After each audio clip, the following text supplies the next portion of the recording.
Selamat pagi saudara-saudari, kita bertemu lagi dalam kebaktian. Walaupun dalam talian kami percaya Roh Kudus sedang berada dan penyertaan Tuhan beserta kita. Amin.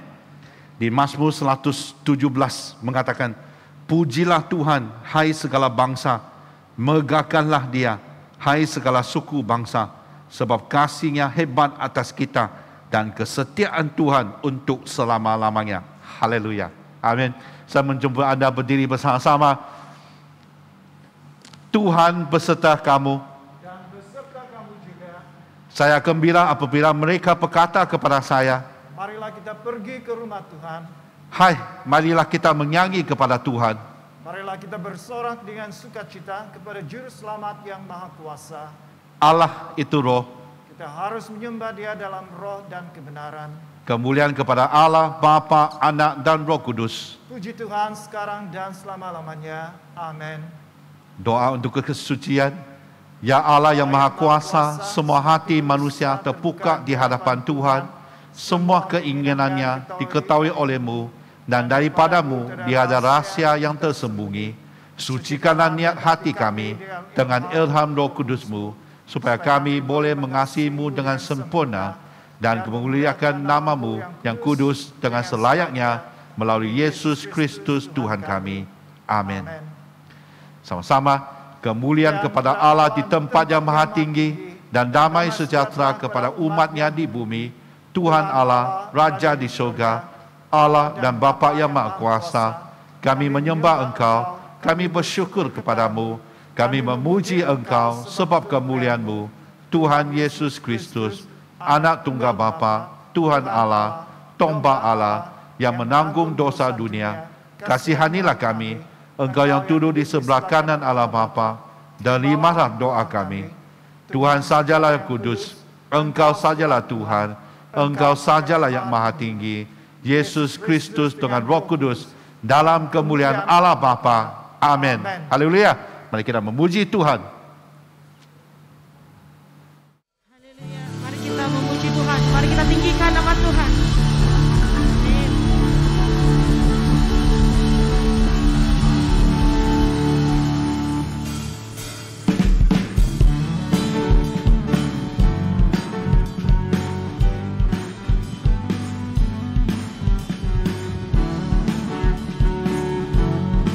Mari kita datang di bait-Nya Allah.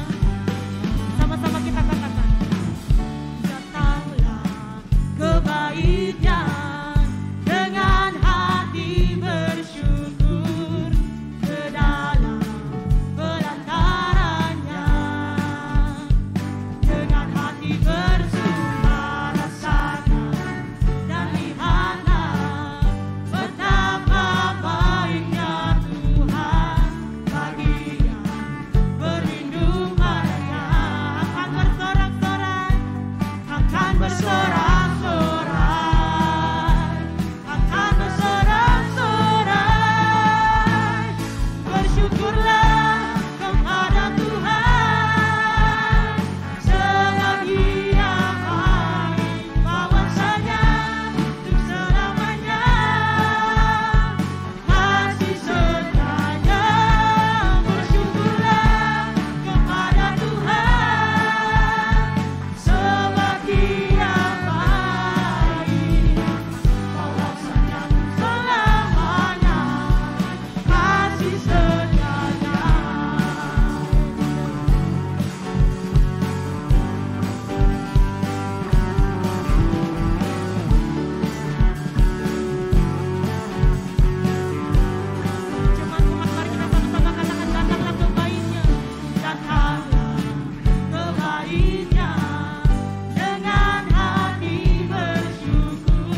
Mari kita terus renungkan dan juga gambarkan diri berada di hadirat Tuhan. Dan Tuhan berjanji waktu 2-3 orang berkumpul di atas nama-Nya, Tuhan berserta dengan kami.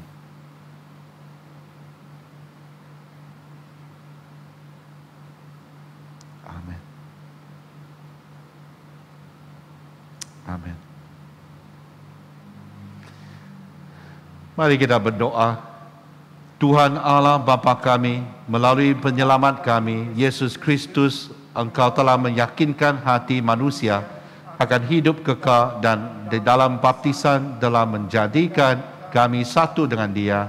Selamatkan kami daripada maut dosa dan bangkitkan kami kepada hidup baru di dalam kasih-Mu, di dalam persekutuan Roh Kudus dan oleh kasih karunia Yesus Kristus Tuhan kami. Amin. Silakan duduk, mari kita siapkan hati untuk pembacaan Alkitab.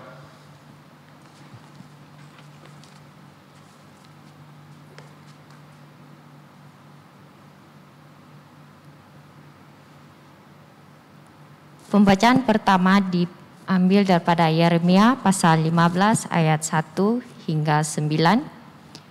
Yeremia pasal 15 ayat 1 hingga 9. Tuhan berfirman kepadaku, sekalipun Musa dan Samuel berdiri di hadapanku, hatiku tidak akan berbalik kepada bangsa ini. Usirlah mereka dari hadapanku, biarlah mereka pergi. Dan apabila mereka bertanya kepadamu, kemanakah kami harus pergi? Maka jawablah mereka, beginilah firman Tuhan, yang ke maut, ke mautlah, yang ke pedang, ke pedanglah, yang ke kelaparan, ke kelaparanlah, dan yang ke tawanan, ke tawananlah. Aku akan mendatangkan atas mereka 4 hukuman. Demikianlah firman Tuhan, pedang untuk membunuh, anjing-anjing untuk mengheret-nyeret, burung-burung di udara dan binatang-binatang di bumi untuk memakan dan menghabiskan. Dengan demikian aku akan membuat mereka menjadi kengerian bagi segala kerajaan di bumi. Oleh kerana segala apa yang dilakukan oleh Manish bin Hizkia Raja Yehuda di Yerusalem. Siapakah yang akan merasa kasihan terhadap engkau, hai Yerusalem, dan siapakah yang akan turut berduka cita dengan engkau? Siapakah yang akan singgah untuk menanyakan perihal kesehatanmu? Engkau sendiri telah menolak aku, demikianlah firman Tuhan, telah pergi meninggalkan aku, maka aku akan mengacukan tanganku dan membinasakan engkau. Aku sudah jemu untuk merasa sesal. Aku menampi mereka dengan tampi di kota-kota negeri. Aku membuat umatku kehilangan anak dan membinasakan mereka, kerana mereka tidak berbalik dari tingkah langkah mereka. Janda-janda di antara mereka ku buat lebih besar jumlahnya daripada pasir laut. Aku mendatangkan ke atas ibu dan teruna suatu pembinasa pada tengah hari. Dengan tiba-tiba aku menurunkan ke atas mereka kegelisahan dan kekejutan. Maka meranalah perempuan yang sudah 7 kali melahirkan, nafasnya mengap-ngap. Baginya matahari sudah terbenam selagi hari siang. Ia menjadi malu dan tersipu-sipu. Sisa mereka akan kuserahkan kepada pedang di depan musuh-musuh mereka. Demikianlah firman Tuhan. Inilah firman Tuhan. Syukur kepada Allah. Saya mencoba anda berdiri bersama-sama untuk pembacaan Injil. Injil Kudus daripada Tuhan kita Yesus Kristus menurut Lukas pasal 13 ayat 1 hingga 9. Kemuliaan kepadamu Tuhan Yesus. Lukas pasal 13 ayat 1 hingga 9. Pada waktu itu datanglah kepada Yesus beberapa orang membawa kabar tentang orang-orang Galilea yang darahnya dicampurkan Pilatus dengan darah korban yang mereka persembahkan. Yesus menjawab mereka, sangkamu orang-orang Galilea ini lebih besar dosanya daripada dosa semua orang Galilea yang lain, kerana mereka mengalami nasib itu? Tidak, kataku kepadamu, tetapi jikalau kamu tidak bertobat, kamu semua akan binasa atas cara demikian. Atau sangkamu ke-18 orang yang mati ditimpa menara ketat Siloam Lebih besar kesalahannya daripada kesalahan semua orang lain yang diam di Yerusalem. Tidak kataku kepadamu, tetapi jikalau kamu tidak bertobat, kamu semua akan binasa atas cara demikian. Lalu Yesus mengatakan perumpamaan ini, seorang mempunyai pohon ara yang tumbuh di kebun anggurnya, dan ia datang untuk mencari buah pada pohon itu, tetapi ia tidak menemukannya. Lalu ia berkata kepada pengurus kebun anggur itu, sudah 3 tahun aku datang mencari buah pada pohon ara ini dan aku tidak menemukannya. Tebanglah pohon ini, untuk apa ia hidup di tanah ini dengan percuma? Jawab orang itu, Tuhan, biarlah dia tumbuh tahun ini lagi. Aku akan mencangkul tanah sekelilingnya dan memberi pupuk kepadanya. Mungkin tahun depan ia berbuah, jika tidak, tebanglah dia. Inilah Injil Kristus. Terpujilah Tuhan Yesus. Semua dipersilakan duduk. Mari kita berdoa.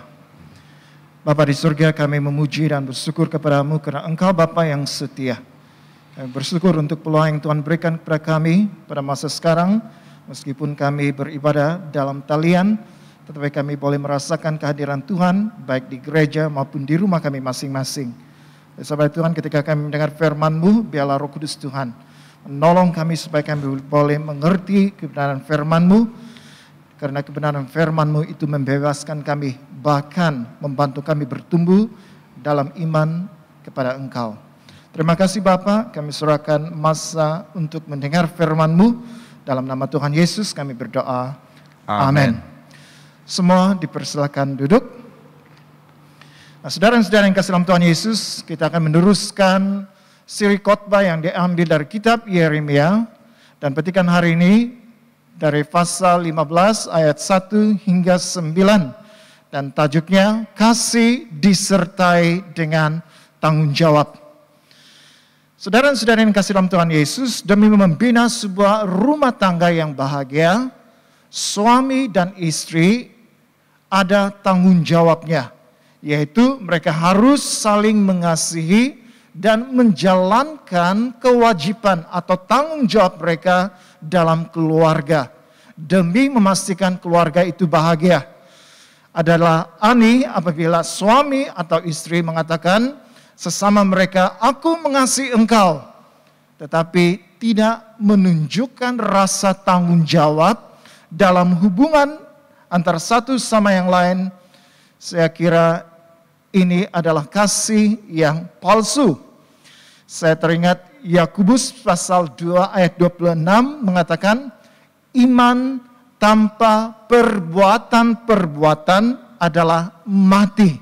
Dan arti kata lain, kalau ada kasih tanpa tanggung jawab, tanpa tindakan, tanpa perbuatan, kasih yang diungkapkan itu adalah kasih yang palsu. Demikian juga situasi yang berlaku kepada orang Yahuda. Sudah berkali-kali Tuhan mengutus para nabi untuk memperingatkan mereka bertaubat dan kembali kepadanya. Tetapi mereka tetap berdegil dan meneruskan kejahatan-kejahatan yang dilakukan oleh raja-raja terdahulu, terutamanya yang dilakukan oleh Raja Manaseh. Kita akan melihat itu nanti. Seperti istri yang tidak lagi mengasihi suami, lalu berpaling kepada lelaki-lelaki lain. Demikianlah orang Yahuda, mereka tidak lagi mengasihi Allah mereka, tetapi mereka mengasihi berhala-berhala asing. Oleh sebab kasihnya kepada Allah sudah pudar, maka mereka kehilangan rasa tanggung jawab untuk memelihara hubungan dengan Allah dengan cara memperhatikan dan mentaati segala perintah Allah. Jadi ada 2 perkara yang kita akan pelajari bersama-sama pada hari ini sebagai peringatan kepada kita hari ini. Yang pertama, kasih yang pudar. Dalam Yeremia pasal 15 ayat 1, Tuhan berfirman kepadaku, sekalipun Musa dan Samuel berdiri di hadapanku, hatiku tidak akan berbalik kepada bangsa ini. Usirlah mereka dari hadapanku. Biarlah mereka pergi. Saudara dan saudara yang kasih dalam Tuhan Yesus, dalam pasal yang ke-14, Yeremia memohon belas kasihan Tuhan supaya tidak menghukum orang Yahuda. Tetapi Tuhan mengatakan jangan berdoa, karena Tuhan tidak akan mendengar. Baik orang Yahudi sendiri, mereka meratap, mereka mau kembali kepada Tuhan, tapi Tuhan tidak mengindahkan mereka. Dalam pasal 15 ini dengan lebih tegas lagi Tuhan mengatakan bahwa sekalipun Musa dan Samuel berdiri di hadapan Tuhan, bersefahat bagi orang Yahuda, Tuhan mengatakan hatiku tidak akan berbalik kepada bangsa ini. Kalau kita melihat Keluaran pasal 32 ayat 11 hingga 14, dalam ayat ke-11, lalu Musa mencoba melunakkan hati Tuhan Allahnya dengan berkata, mengapakah Tuhan murkamu bangkit terhadap umatmu yang telah kau bawa keluar dari tanah Mesir dengan kekuatan yang besar, dengan tangan yang kuat? Mengapakah orang Mesir akan berkata, dia membawa mereka keluar dengan maksud menimpakan malapetaka kepada mereka dan membunuh mereka di gunung dan membinasakannya dari muka bumi. Berbaliklah dari murkamu yang bernyala-nyala itu dan menyesallah karena malapetaka yang hendak kau datangkan kepada umatmu. Ingatlah kepada Abraham, Ishak dan Israel, hamba-hambamu itu. Sebab kepada mereka engkau telah bersumpah demi dirimu sendiri, dengan berfirman kepada mereka, aku akan membuat keturunanmu sebanyak bintang di langit, dan seluruh negeri yang telah kujanjikan ini akan kuberikan kepada keturunanmu, supaya dimilikinya untuk selama-lamanya, dan menyesallah Tuhan karena malapetaka yang dirancangkannya atas umatnya.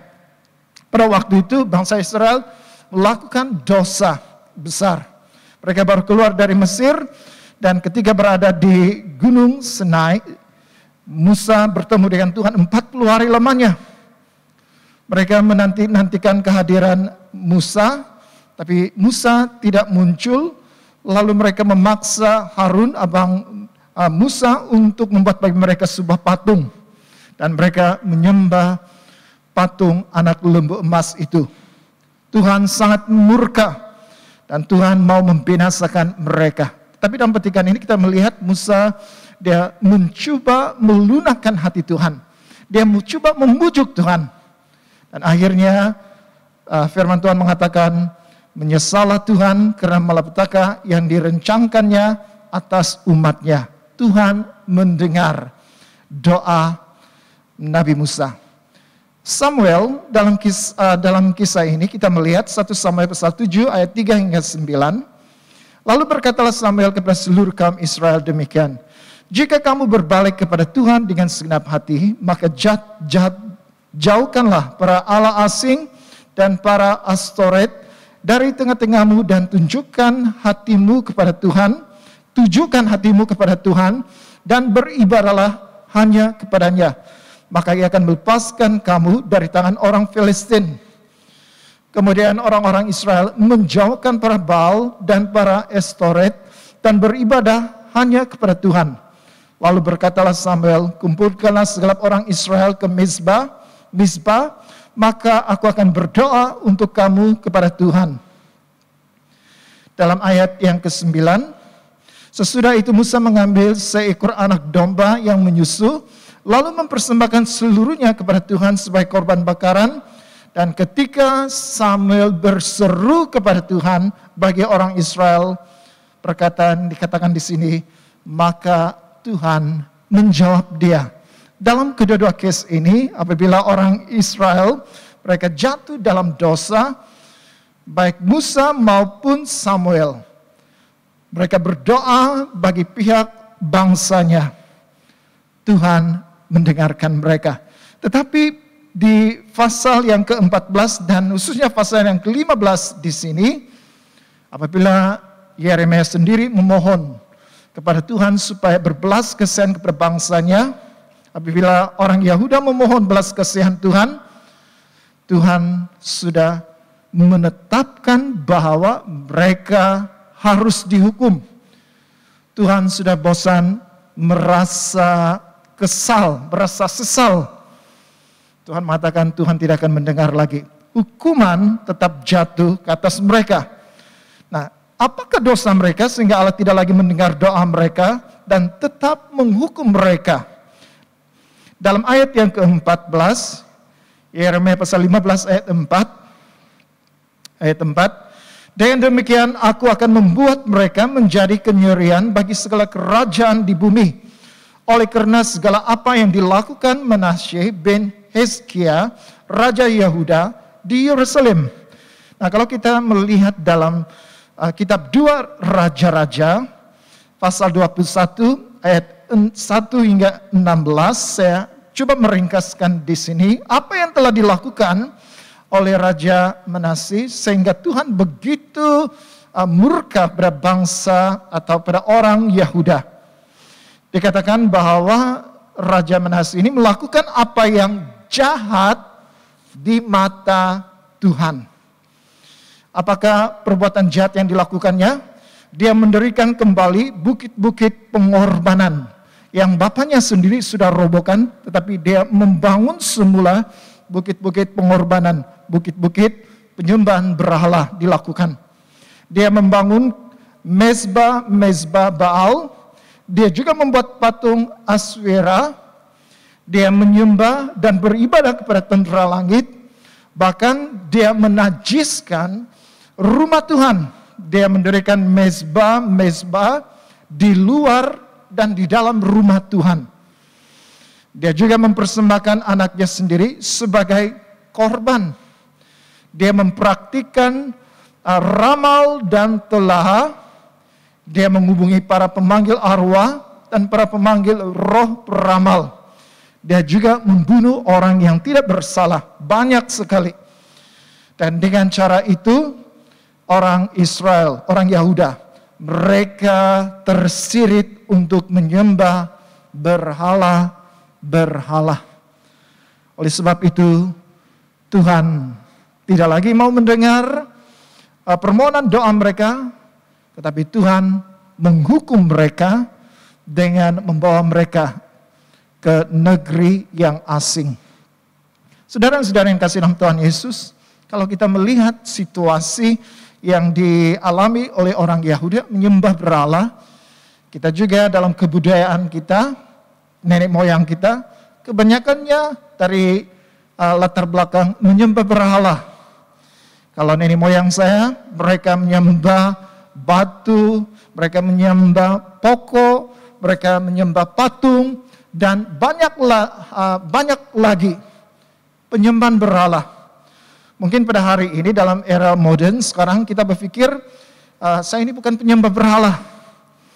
Tetapi saudara dan saudari yang kasih dalam Tuhan Yesus, tanpa kita sadar, kebanyakan orang Kristen tanpa sadar, kita juga turut menyembah berhala dalam bentuk modern.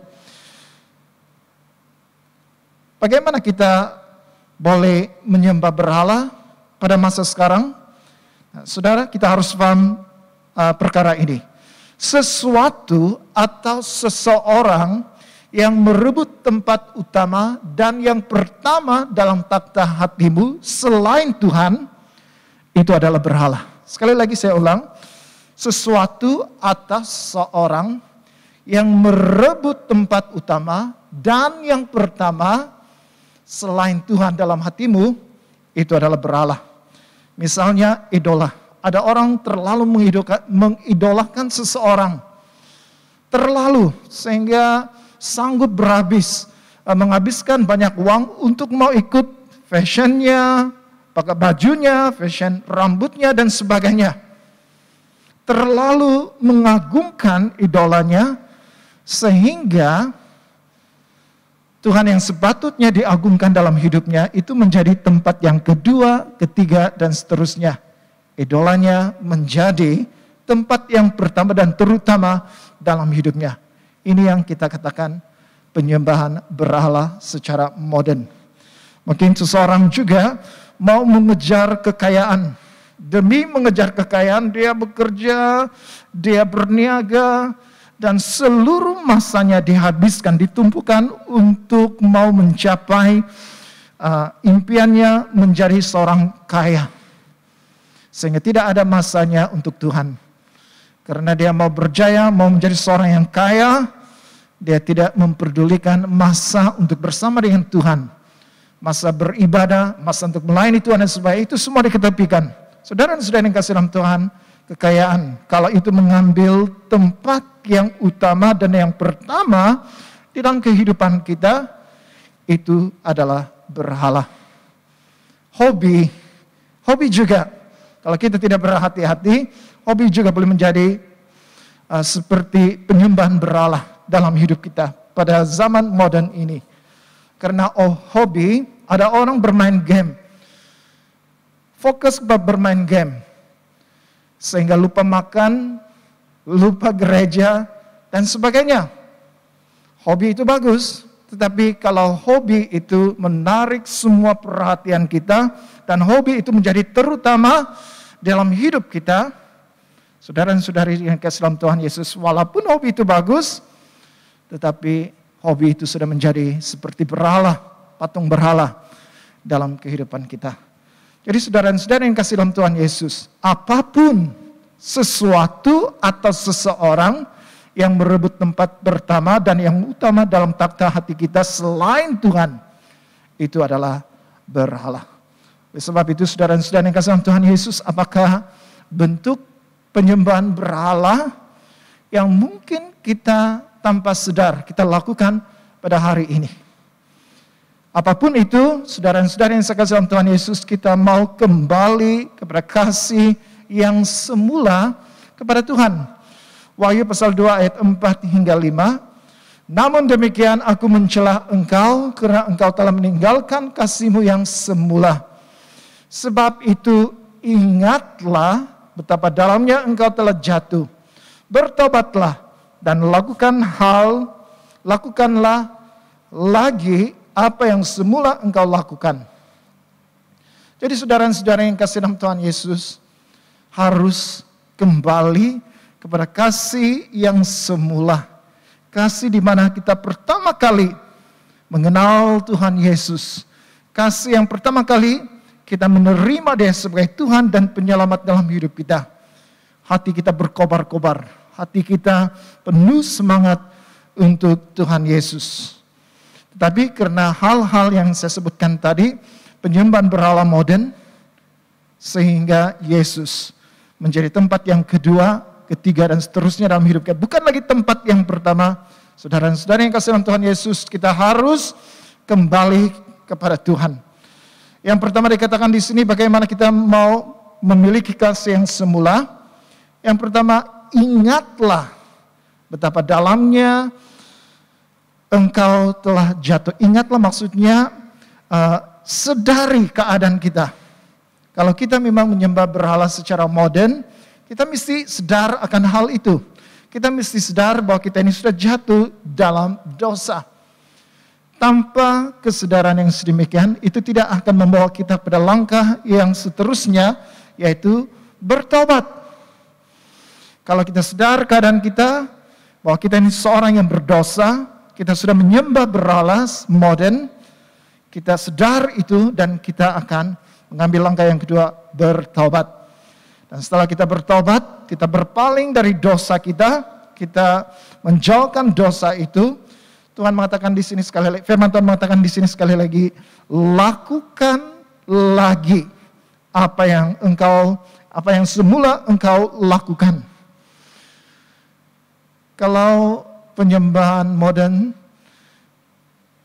misalnya mengejar kekayaan, atau kita terlalu mengidolakan seseorang, atau karena hobi, kita tidak ada masa lagi untuk Tuhan, kita tidak mau lagi beribadah kepada Tuhan, kita tidak mau lagi melayani Tuhan dan sebagainya, karena hal-hal itu menjadi hal yang kedua, ketiga, dan seterusnya. Saudara dan saudari yang kasih dalam Tuhan Yesus, apabila kita sadar kita sudah berdosa, kita bertobat, firman Tuhan mengatakan lakukan lagi apa yang kita lakukan dahulu.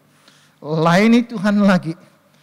Datang beribadah, datang ke gereja, sekali lagi. Apa yang dahulunya yang kita lakukan demi untuk Kristus, kita lakukan lagi sekali lagi. Dan Matius pasal 22 ayat 37, apabila seorang ahli Taurat coba menjerat Yesus, apakah hukum? Manakah hukum yang terutama? Inilah jawaban Yesus. Jawab Yesus kepadanya, kasihilah Tuhan Allahmu dengan segenap hatimu, dan dengan segenap jiwamu, dan dengan segenap akal budimu. Jadi Yesus mengajar bagaimana kita boleh mengasihi Tuhan. Dengan cara yang pertama, dengan seluruh keberadaan kita sebagai manusia. Karena dikatakan di sini, hati, jiwa, akal budi. Ini merujuk kepada keberadaan kita. Jadi keberadaan kita sebagai manusia, kita harus mengasihi Tuhan. Kedua, bagaimana kita mengasihi Tuhan? Apa yang Yesus ajarkan di sini, dengan seluruh capacity atau seluruh kemampuan kita sebagai manusia.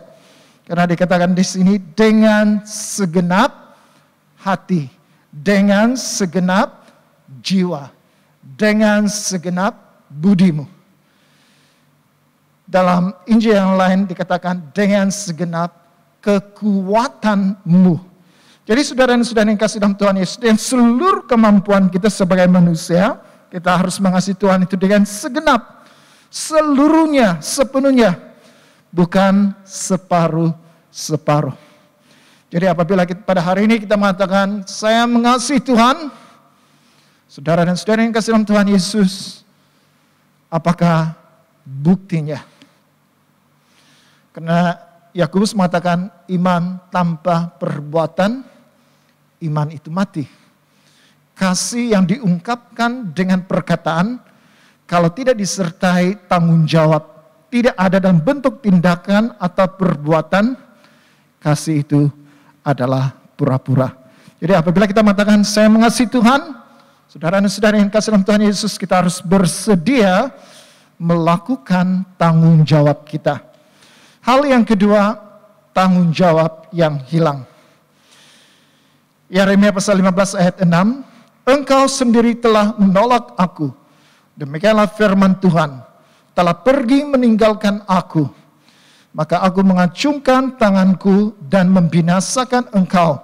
Aku sudah jemu untuk merasa sesal. Saudara dan saudara yang kasih dalam Tuhan Yesus, orang Yahuda di sini dikatakan sudah menolak Tuhan. Mereka pergi meninggalkan Tuhan. Kenapa? Karena kasih mereka kepada Tuhan itu sudah pudar. Mereka lebih tertarik untuk mencintai berhala lebih daripada mencintai Allah. Nah, apabila kasih mereka sudah pudar, maka rasa tanggung jawab mereka terhadap Tuhan juga hilang. Sehingga mereka tidak lagi memelihara hubungan baik dengan Tuhan itu dengan melakukan dan mentaati segala perintah Tuhan. Keluaran pasal 20 ayat 4 hingga 5. Pada masa bangsa Israel setelah keluar dari Mesir, mereka tiba di Gunung Sinai. Di Gunung Sinai Tuhan memberikan 10 hukum. Ayat 4, jangan membuat bagimu patung dan menyerupai apapun yang di langit di atas, atau yang berada di bumi di bawah, atau yang ada di dalam air di bawah bumi. Jangan sujud menyembah kepadanya, atau beribadah kepadanya. Sebab aku Tuhan Allahmu adalah Allah yang cemburu, yang membalaskan kesalahan bapa kepada anak-anaknya, kepada keturunan yang ketiga dan keempat dari orang-orang yang membenci aku. Saudara-saudara yang kasih dalam Tuhan Yesus, ada 10 hukum. Dan apa yang kita lihat di sini, perhatikan ayat yang saya pilih adalah 2 hukum. Yang pertama, jangan membuat patung. Kedua, jangan sujud menyembah kepadanya atau beribadah kepadanya. Dan ada beberapa lagi hukum yang lain. Tetapi kalau kita melihat di sini apa yang dilakukan oleh orang Yahuda, hukum yang pertama, hukum yang kedua, jangan membuat patung, jangan sujud menyembah patung, mereka sudah langgar. Mereka tidak taat kepada perintah Tuhan. Kenapa? Karena mereka tidak lagi mengasihi Tuhan. Mereka lebih mengasihi berhala-berhala. Sehingga kasih mereka yang sudah pudar itu membuatkan mereka kehilangan rasa tanggung jawab mereka terhadap Tuhan. Mereka tidak peduli perintah Tuhan. Mereka melanggar perintah Tuhan. Jadi saudara-saudari yang kasih dalam Tuhan Yesus, kalau kita mengatakan saya mengasihi Tuhan, tetapi tidak ada buktinya dalam tindakan, dalam perbuatan, atau tanggung jawab kita kepada Tuhan, saudara-saudari yang kasih dalam Tuhan Yesus, itu adalah kasih yang palsu. Dan apabila kasih kita sudah pudar, maka apa yang namanya perintah Tuhan, hukum-hukum Tuhan, itu kita tidak peduli, kita langgar sahaja. Saudara-saudara yang kasih dalam Tuhan Yesus, Yosua pasal 1 ayat 6 hingga 8. Kuatkan dan teguhkanlah hatimu, sebab engkaulah yang akan memimpin bangsa ini memiliki negeri yang kujanjikan, dengan bersumpah kepada nenek moyang mereka untuk diberikan kepada mereka. Hanya kuatkan dan teguhkan hatimu dengan sungguh-sungguh. Bertindaklah hati-hati sesuai dengan seluruh hukum yang telah diperintahkan kepadamu oleh hambaku Musa. Janganlah menyimpang ke kanan atau ke kiri, supaya engkau beruntung kemanapun engkau pergi.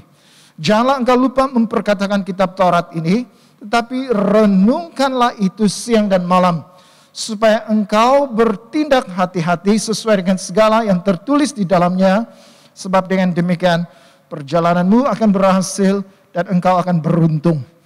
Ketika Musa meninggal dunia, tampuk kepimpinan itu diserahkan kepada Yosua. Dan yang lebih menarik, Yosua ini sejak dari mudanya sudah menjadi pembantu kepada Musa. Dan Tuhan mengatakan kepadanya supaya dia bertindak hati-hati sesuai dengan hukum yang sudah diperintahkan kepadanya oleh Musa. Dan Tuhan menyuruh dia supaya jangan lupa memperkatakan kitab Taurat itu dan merenungkan itu siang dan malam. Supaya apabila dia memimpin bangsa Israel, apapun tindakan yang dilakukan itu sesuai dengan firman Tuhan. Dan oleh sebab itu perjalanannya akan berhasil. Dan yang sangat menarik tentang Yosua, Keluaran pasal 3 ayat 11. Dan Tuhan berbicara kepada Musa dengan berhadapan muka, seperti seorang berbicara kepada temannya. Kemudian kembalilah ia ke perkemahan. Tetapi abdinya, Yosua bin Nun, seorang yang masih muda, tidaklah meninggalkan kemah itu.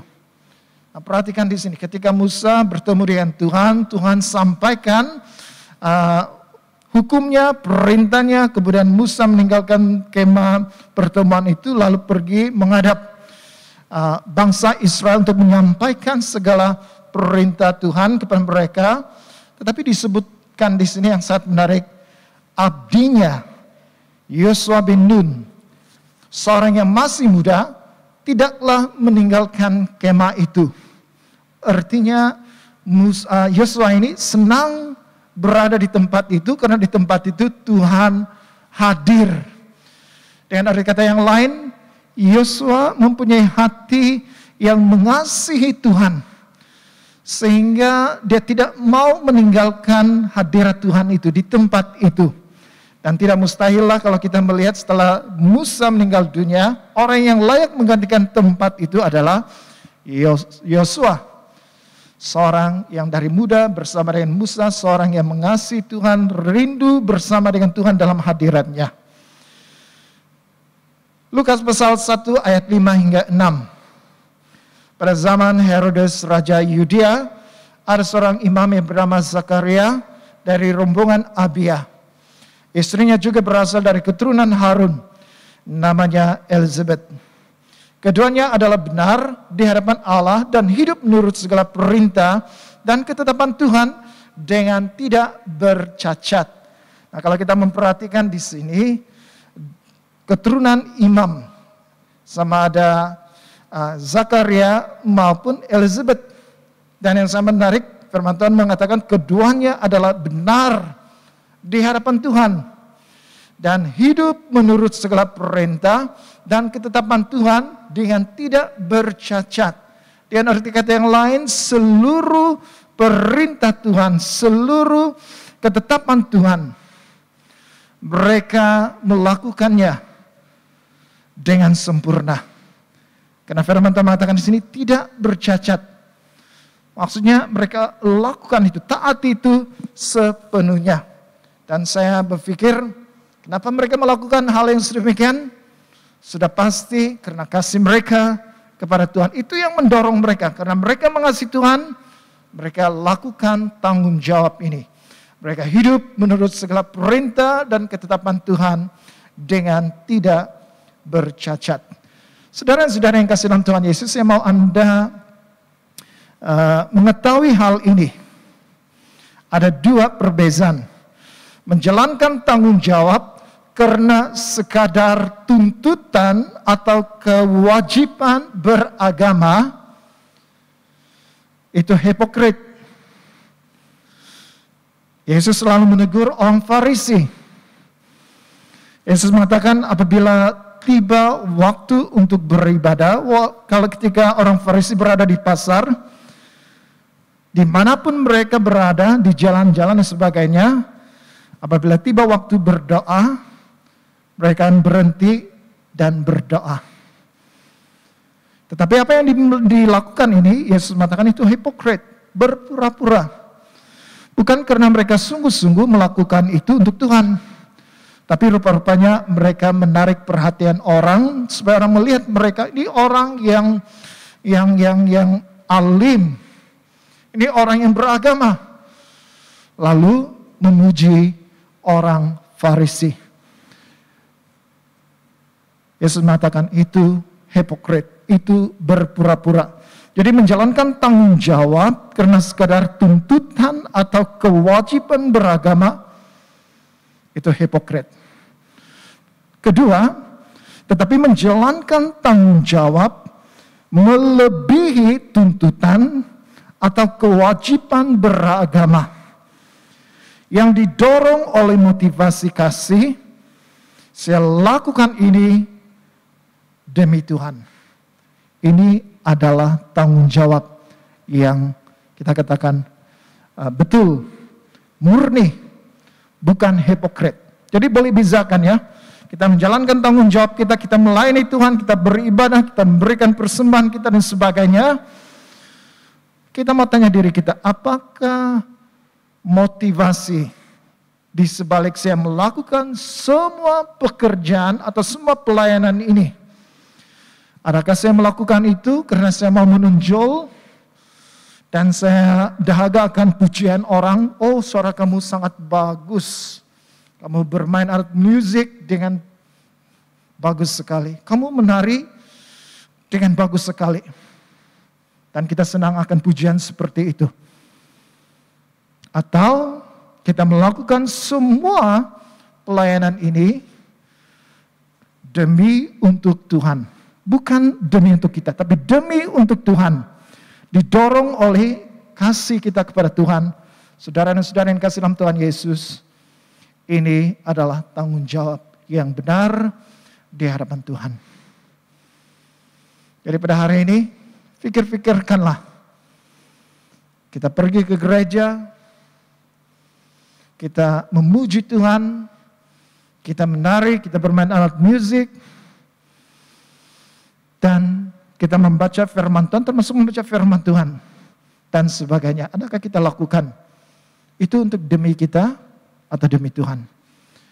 Kalau kita lakukan itu demi Tuhan, itu karena kita mengasihi Tuhan. Jadi saudara dan saudara yang kasih dalam Tuhan Yesus, kita melihat di sini bahwa kasih itu sangat penting. Apabila kita mengatakan, saya mengasihi Engkau Tuhan, Jangan hanya berkata-kata. Harus buktikan. Dan itu kita buktikan melalui tanggung jawab kita, rasa tanggung jawab kita kepada Tuhan. Kita melayani Dia, kita melakukan pekerjaan-pekerjaan baik, kita membantu orang, kita bersedekah dan sebagainya. Semuanya demi untuk Tuhan. Dan bukan lagi kita lakukan itu sekadar kewajiban beragama atau karena saya dipaksa, maka saya lakukan. Saudara dan saudara yang kasih dalam Tuhan Yesus, itu bukan kasih yang sesungguhnya. Jadi apabila kita mengatakan saya mengasihi Tuhan, saudara dan saudara yang kasih dalam Tuhan Yesus, maka kita harus siap sedia, bertanggung jawab, siap sedia untuk melakukan apa yang dituntut oleh Tuhan. Apabila kita melakukan itu, saudara dan saudara yang dikasih dalam Tuhan Yesus, hubungan kita dengan Allah itu semakin erat. Mari kita berdoa. Bapa di surga, terima kasih untuk peluang yang Tuhan berikan kepada kami pada hari ini untuk mendengar firman-Mu. Ampuni kami Tuhan kalau selama ini kami mengatakan kami mengasihi Engkau, tetapi kami kehilangan tanggung jawab. Kasih kami itu adalah kasih yang palsu. Tapi tolonglah kami Tuhan. Apabila kami mengatakan kami mengasihi Engkau, maka segala sesuatu kami lakukan demi Tuhan. Bukan lagi karena memenuhi tuntutan keagamaan. Bukan lagi karena memenuhi tuntutan seseorang. Tetapi kami rela melakukan itu semua demi Tuhan. Karena kasih itu harus disertai dengan tanggung jawab. Terima kasih Bapa, dalam nama Tuhan Yesus kami berdoa. Amin. Amin.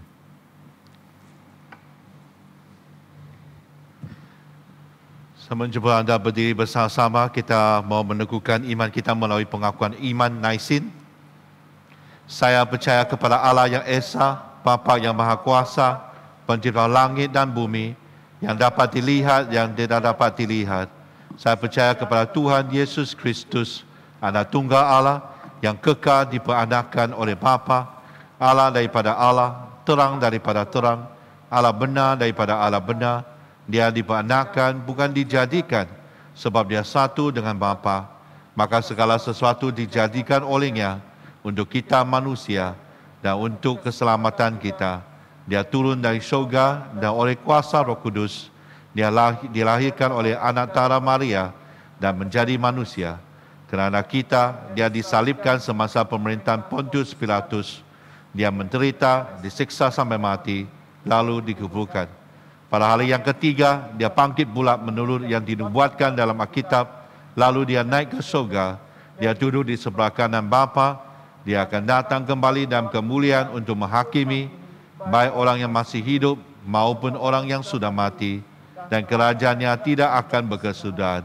Saya percaya kepada Roh Kudus, dia itu Tuhan dan pemberi hidup yang datang daripada Bapa dan Anak, serta dengan Bapa dan Anak, dia disembah dan dipemuliakan. Dia telah berfirman melalui nabi-nabi. Saya percaya kepada gereja sedunia yang kudus, dan daripada rasul-rasul itu, saya mengaku satu baptisan akan mendatangkan kemampuan dosa. Saya menantikan kebangkitan orang mati dan kehidupan dalam dunia yang akan datang. Amin.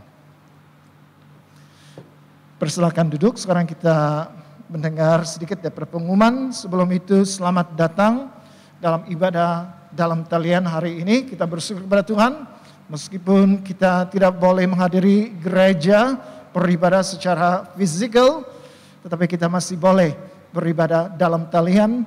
Dan saya percaya hadirat Tuhan itu tidak dibatasi oleh tempat, oleh ruang dan waktu. Tuhan ada di gereja, Tuhan juga ada di rumah saudara dan saudari yang dikasihi oleh Tuhan. Jadi untuk beberapa waktu ini kita akan meneruskan ibadah kita dalam talian. Tetapi kalau ada SOP yang baru, mungkin kita akan mengadakan kebaktian dalam talian secara rekaman awal. Tetapi kalau tidak ada perubahan dalam beberapa waktu ini, kita akan meneruskan ibadah bersiaran secara langsung. Jadi terus berdoa supaya kerinduan kita untuk bertemu sekali lagi secara fisikal itu akan didengar oleh Tuhan pada masa-masa yang akan datang ini. Walaupun kita tidak pasti bila, tapi terus berdoa, dan dalam masa yang sama janganlah rasa kecewa karena tidak dapat menghadiri ibadah di gereja pada masa ini, tetapi terus berdoa supaya kita sentiasa kuat dimanapun kita berada, hadirat Tuhan ada bersama dengan kita. Jadi saudara dan saudara yang kasih dalam Tuhan Yesus, ada beberapa pengumuman yang saya mau ketengahkan di sini untuk peringatan kepada semua pemimpin KP, kelompok pemuridan. Esok malam hari Isnin jam 8 malam hingga 9:30 kita ada kursus Alfa Gereja. Jadi silakan menunggu masanya, apabila itu sudah dibuka Anda dipersilakan masuk dan kita sama-sama menjalankan Alfa, menyertai Alfa dalam talian Zoom. Kita juga ada persekutuan doa dalam talian. Ini sebenarnya dijalankan oleh bahasa Inggris, jemaah bahasa Inggris. Tapi bagi Anda yang boleh memahami bahasa Inggris dan mau mengikuti, kami mendorong Anda untuk mengikuti bersama. Jadi pautannya akan diberikan kepada Anda untuk mengikuti. Ini terhadap 100 orang. Jadi siapa cepat, dia dapat. Jadi untuk pengumuman yang lain, sila perhatikan sendiri dalam e-bulletin Anda masing-masing supaya Anda tidak terlepas perkara-perkara penting yang ada di sana. Jadi masa ini adalah masa bagi kita untuk berdoa syafaat. Mari kita datang kepada Tuhan dan berdoa. Kita mau bersyukur kepada Tuhan atas segalanya kasih karunia Dia yang telah mengabulkan segala seruan, keluhan dan doa kami. Kita mau ucap syukur sebab Dia telah menjawab dan memberi jawapan dan memimpin kami dalam keadaan baik, dalam keadaan sukar ataupun keadaan yang tenang. Tapi Tuhan tetap di sana mendengarkan doa kami. Kami mau naikkan ucapan syukur kepada Dia. Dan kita mau terus berdoa supaya jemaat akan datang dan terus bertumbuh dalam kehidupan doa kami. Kami berdoa supaya Tuhan memberi kekuatan, ketekunan untuk kita seperti yang dikatakan dalam 2 Tawarikh pasal 7 ayat 14. Cuma Tuhan mengatakan kalau umatnya dengan atas namanya tersebut merendahkan diri, berdoa, mencari wajahnya, lalu berbalik dari jalan-jalan sendiri yang jahat, maka Tuhan akan mendengar dari surga dan mengampuni dosa kami serta memulihkan negeri kami. Kami mau ambil ayat ini sebagai satu janjinya kepada Tuhan bahawa kita akan datang kepada Dia dan terus berdoa melalui gereja dan bertumbuh dalam kehidupan doa supaya sentiasa kita bersandar kepada doa baik untuk sendiri atau untuk orang-orang di persekitaran kami. Kami juga mau mengingat dan berdoa untuk kursus Alfa dalam talian. Biarlah Tuhan akan memakai cara ini untuk menjangkau lebih banyak jiwa-jiwa yang sesat, baik dalam 11 minggu yang akan datang. Akan sentiasa melihat ada teman-teman yang baru yang mau berkenan kepada Yesus dan ada kesempatannya supaya mereka dapat bertobat di dalam Tuhan.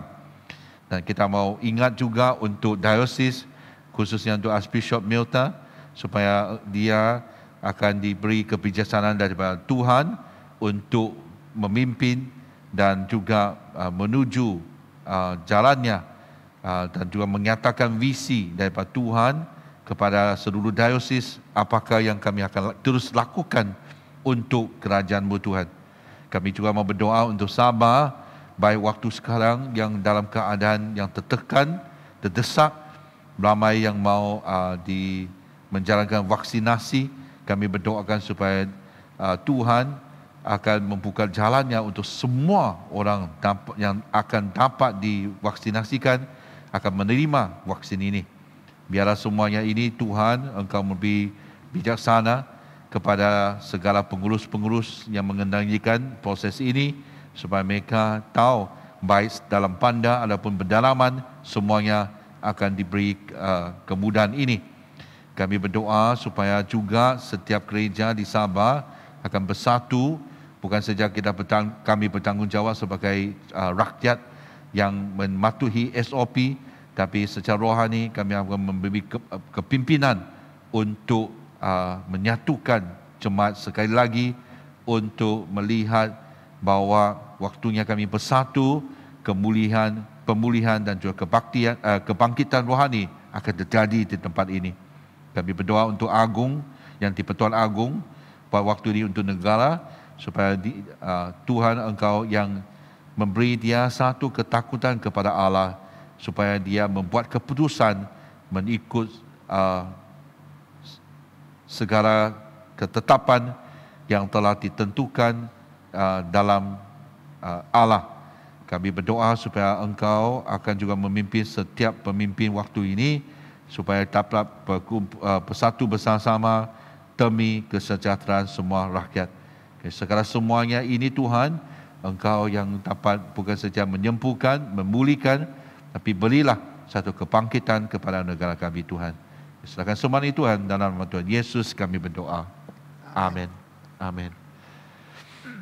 Mari kita datang kepada Tuhan untuk mengaku dosa kami.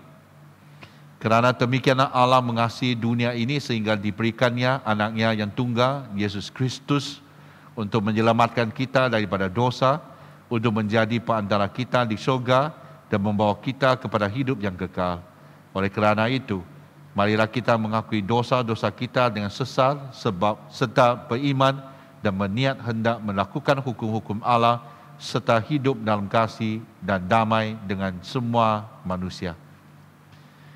Allah yang penuh belas kasihan, Bapa kami di syurga, pencipta kami dan hakim kami telah berdosa terhadap Engkau dan terhadap sesama manusia, baik dalam fikiran, perkataan dan perbuatan, melalui kelalaian, kelemahan dan kesalahan yang disengajakan. Kami sekarang bertobat dan benar-benar menyesal sebab kesalahan kami. Bapa, ampunilah kami demi anak-Mu Yesus Kristus yang telah mati untuk kami.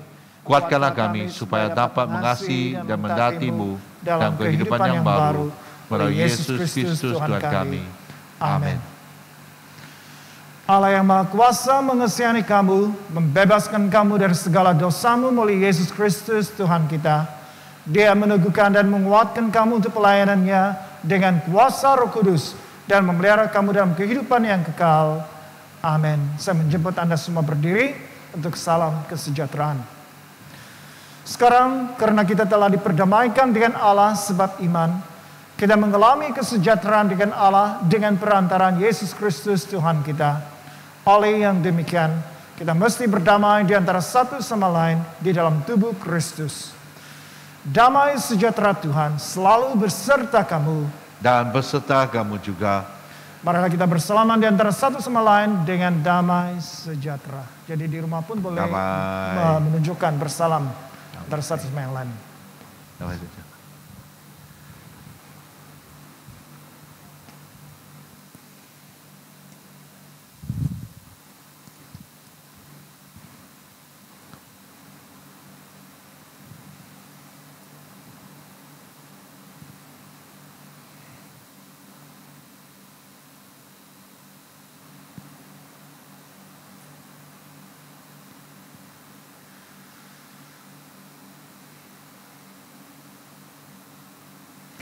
Angkatlah hatimu. Marilah kita mengucap syukur kepada Tuhan Allah kita. Adalah patut untuk memberi syukur dan pujian kepada Dia. Bukan saja patut, bahkan adalah kewajiban kita dan kegembiraan kita selalunya dan di mana-mana sahaja mengucap syukur dan pujian. Bapa yang Maha Kuasa, pencipta langit dan bumi, dan sekarang kami bersyukur sebab Engkau telah menyatakan kemuliaan-Mu sama dengan kemuliaan anak-Mu dan Roh Kudus. 3 oknum sama keagungan, tak terbahagi kemuliaannya lagi Tuhan dan Allah yang tunggal, yang disembah dan dipuji selama-lamanya. Sebab itu kami turut memuji Engkau bersama dengan suara malaikat-malaikat dan penghulu-penghulu malaikat dan semua kaum surga yang selalu memuji dan membesarkan nama-Mu yang mulia itu. Kudus, kudus, kuduslah Tuhan, Allah daripada segala kuasa dan keperkasaan, surga dan bumi penuh dengan kemuliaan-Mu. Hosana bagi yang maha tinggi. Semua dipersilakan duduk. Kita mempersiapkan diri kita untuk menerima perjamuan suci. Semua kemuliaan kepadamu Bapa kami di surga, sebab di dalam kemurahan-Mu, Engkau menyerahkan anak-Mu yang tunggal, Yesus Kristus, untuk diseksa dan mati di atas kayu salib untuk penebusan kami. Di situ Dia telah membuat pendamaian yang penuh untuk dosa-dosa seisi dunia dan mempersembahkan dirinya sendiri sebagai korban satu kali sahaja untuk segala dosa kami. Dia telah menentukan dan di dalam Injilnya memerintahkan kami untuk melanjutkan perjamuan ini sebagai peringatan abadi akan kematiannya yang sangat tinggi nilainya sampai Dia datang kembali. Dengarlah kami yang meminta dengan rendah hati, ya Bapa yang berkasihan, dan kurniakanlah supaya melalui kuasa Roh Kudus, kami yang menerima kurnia-kurnia ini, roti dan air anggur, menurut peraturan anak-Mu Yesus Kristus penyelamat kami, sebagai peringatan akan sengsara dan kematiannya, akan mendapat bagian dalam tubuh dan darahnya yang sangat berharga itu. Pada malam Tuhan Yesus dikhianati, Dia mengambil roti dan mengucap syukur, lalu memecahkan roti itu dan membagikannya kepada murid-muridnya sambil berkata, "Ambil dan makan, inilah tubuh Aku yang diberikan untuk kamu, buatlah demikian sebagai peringatan akan Aku."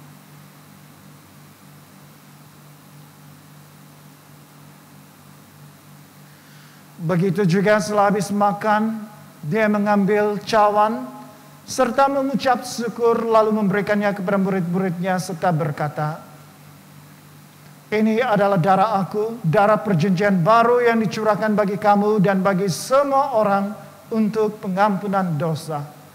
Buatlah demikian setiap kali kamu melakukannya sebagai peringatan akan Aku."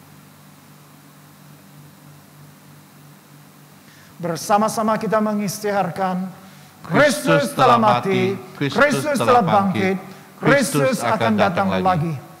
Kita memecahkan roti ini untuk mendapat bagian dalam tubuh Kristus. Walaupun kita ramai, kita adalah satu tubuh kerana kita mendapat bagian dari satu roti. Berbahagialah mereka yang dijemput ke perjamuan domba. Mari kita bersukacita dan memuliakan Allah. Kurnia Allah adalah untuk jemaat Allah. Dekatilah dengan iman dan dengan rendah hati. Terimalah roti dan air anggur ini sebagai peringatan bahwa Kristus mati untuk kamu, serta menerima Dia dalam hatimu dengan iman dan syukur. Amin.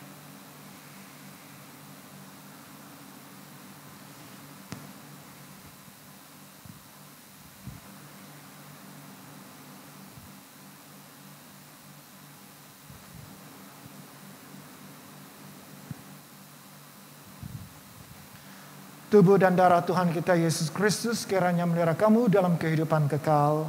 Amin.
Marilah kita berdoa seperti yang diajar oleh penyelamat kita.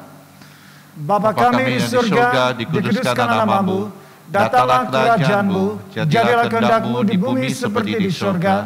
Berikanlah kami pada hari ini makanan kami sehari-hari. Ampunilah kami akan dosa-dosa kami, seperti kami juga mengampuni orang yang bersalah kepada kami. Jangan membawa kami ke dalam pencobaan, tetapi lepaskanlah kami dari yang jahat. Karena Engkaulah yang punya kerajaan, kuasa dan kemuliaan, sekarang dan selama-lamanya. Amin. Amin. Doa syukur. Allah kekal Bapa kami yang di surga, kami mengucapkan terima kasih kepadamu yang telah menerima kami sebagai anggota-anggota hidup anak-Mu, Yesus Kristus penyelamat kami. Kami mengucapkan terima kasih kepadamu yang telah memberi kami makanan rohani di dalam sakramen tubuh dan darahnya.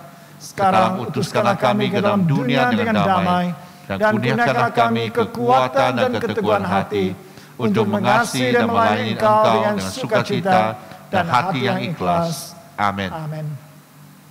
Saya menjemput Anda semua berdiri untuk menyambut berkat Tuhan.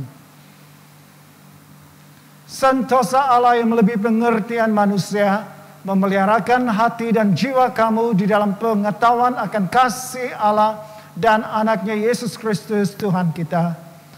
Dan berkat Allah yang Maha Kuasa, Bapa, Anak, dan Roh Kudus, berserta dengan kamu dan tinggal serta dengan kamu sampai selama-lamanya. Amin. Amin. Saudara-saudara yang kasih Tuhan, pergilah dengan damai sejahtera dan lainlah Tuhan dalam nama Kristus. Amin. Mari kita nyanyikan lagu kesyukuran kepada Tuhan. Haleluya, mari kita bawa kesyukuran kita kepada Tuhan.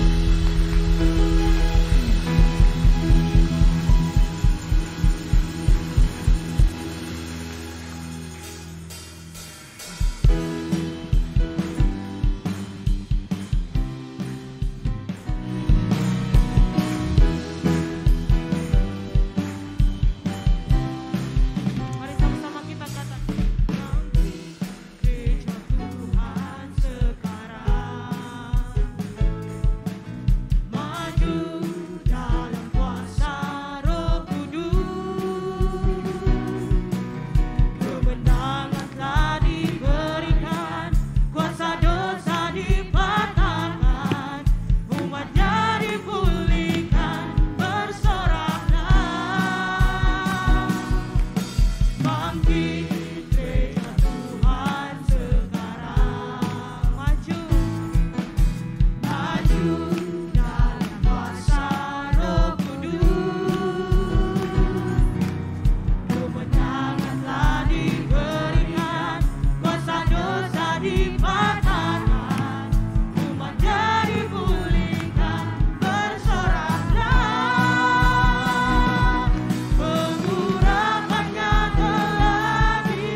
Kira kebaktian hari ini, kita akan berjumpa lagi minggu depan. Tuhan memberkati, sentiasa menjaga diri dan juga menjaga keluarga bersama-sama. Tuhan memberkati.